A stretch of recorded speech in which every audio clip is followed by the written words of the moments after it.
Don't let the product name fool you. This daddy is no scrub. Originally debuted on Shark Tank by president and founder Aaron Krause, he has since turned his foam failure into a multi-million-dollar company and the most successful Shark Tank company in the history of the show. Let's take a look back at Scrub Daddy's storied history and find out how a tiny scrub can be worth millions. Stick around until the end and you may find some inspiration for yourself. House of Krause.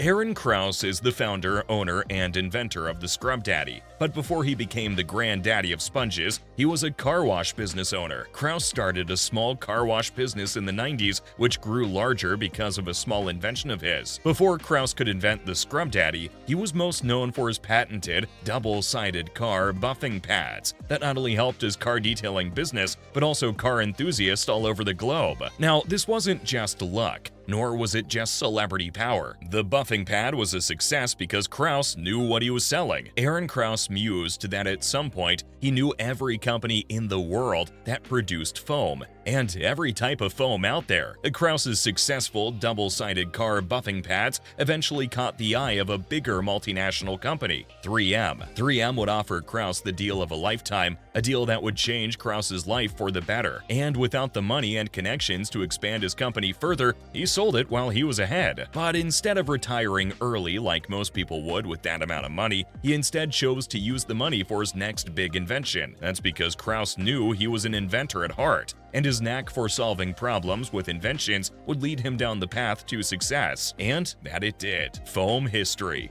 Before Scrub Daddy developed into the smiling scrub known all over the world, it was a simple idea stocked in Krause's head as early as the 2000s. Krause brainstormed the idea while fixing his buffing pad warehouse machinery. Being successful meant that you sometimes had to get your hands dirty and do the job yourself, and that meant having to fix machinery. Krause noticed that his hands were always extra grimy after fixing warehouse machinery, the type of grime that required special tools. While most mechanics would turn to special lotions, soaps, and even nail brushes to get through the dirt, Krause realized that it all just took too much effort. There has to be a better way to get rid of the grime. He needed something more abrasive, and the first material that came to mind was a material like urethane foam that was soft but also scrubbed well enough to get rid of the grime. And so he called up some contacts in the foam industry for some telefoam marketing, and lo and behold, he hit the jackpot. He stumbled upon a German company that had a prototype foam that they specifically designed as a filter,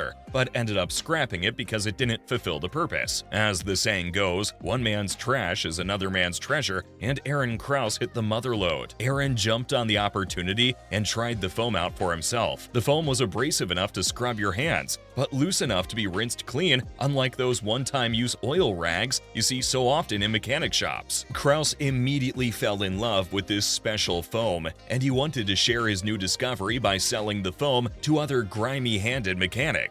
But as it turns out, mechanics that were getting their hands dirty didn't care much for abrasive foams cleaning their hands. Heck, some of them even liked getting their hands dirty. Disappointed, Krause stowed the product away in his garage while he finalized the sale of his double-sided buffing pad to 3M. Thankfully, years later in 2011, his wife would ask him to clean some furniture. The perfect moment to revisit these sponges. Surprisingly, they worked like a charm. Surprised at how well this foam scrubbed and washed, he took some leftover foam and used it to wash some dishes, as every normal man would. But little did he know this wasn't the only surprise waiting for him. As soon as he ran the foam underwater, he noticed something peculiar about the foam. The foam he'd been using to wash the dishes was abrasive and stiff under cold water, but immediately softened up in warm water, soft enough to do some gentle washing. Something unexpected that would wow any investor. So that's exactly where he went, into the tank. When you hear the words Shark Tank, you think of an extremely dangerous environment where you're surrounded by animals that could bite your head clean off. And that's exactly what it is. Shark Tank is a reality television series that features entrepreneurs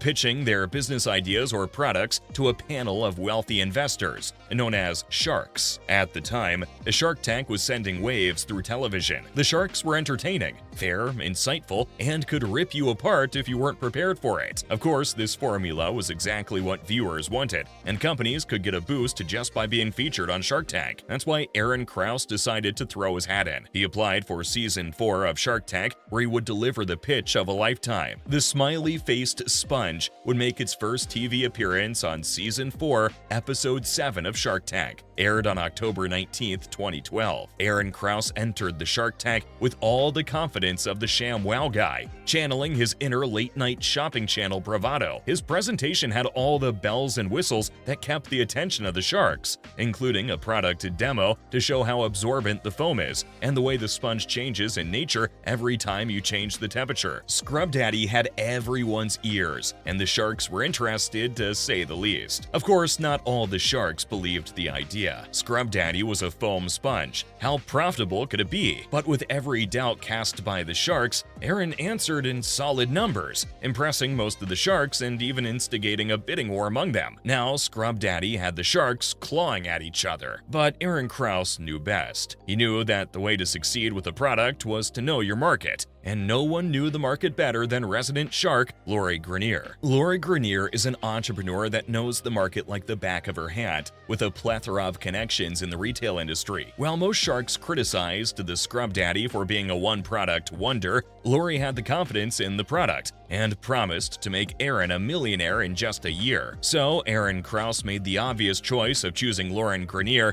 and the Scrub Daddy has been scrubbing along to $1 million under the leadership ever since. But what exactly does the future hold for Scrub Daddy? Where is he now? Onwards. Lori was a woman of her word, and now Scrub Daddy is known worldwide. Aaron Krause has also made it a priority to establish factories in America for Scrub Daddy to make Scrub Daddy a bona fide American product. With factories all over America to support the demand of over 160 products, such as the Scrub Mommy, Scrub Baby, and an entire line of Scrub family puns. Even stepping into the general house cleaning market with the Scrub Daddy Damp Duster. Scrub Daddy has grown to be in the top 5 most successful businesses in Shark Tank history, with over $670 million in retail sales since its showing on season 4. Lori stayed true to her word as well, offering connections with other big toiletry and dishwashing manufacturers. Companies like Unilever were now clamoring for a chance at a partnership with Scrub Daddy. This partnership would not only increase the company's net worth, but also increase its reach to companies that it's never touched upon before. Today, Krause is worth $70 million,